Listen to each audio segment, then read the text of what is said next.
освојување. Кој е за?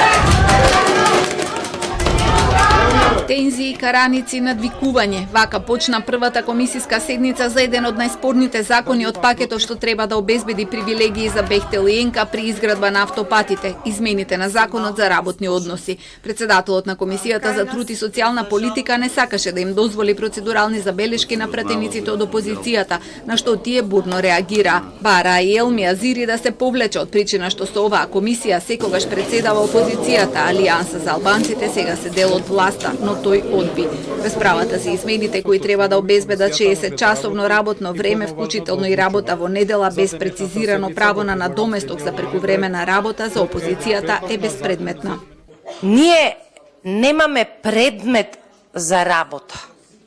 Зошто? Уставниот суд донесе одлука за укинување на член 12 од законот за утврдување на јавен интерес, а денешнава седница се работи токму за работничките права, односно неправа. Пратениците бараа и увид во договорот ако треба и со безбедносен сертификат за да се види дали навистина премиерот и вице-премиерот се обврзале на плаќање на пенали ако законите не бидат донесени.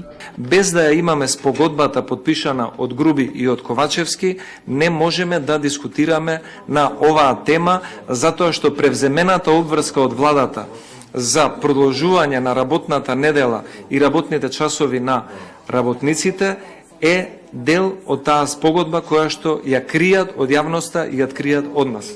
3-часовните процедурални забелешки денеска завршија без епилог. Пратениците од власта дофрла од место, но немаа можност да дискутираат затоа што се уште не е утврден ни дневниот ред. Левица најавија блокада со 1111 амандмани, додека по 3 поднесоа и од ВМРО ДПМНЕ и Љупчо Балковски од ВМРО Народна, кој иако е дел од владеачкото мнозинство се противи на законите.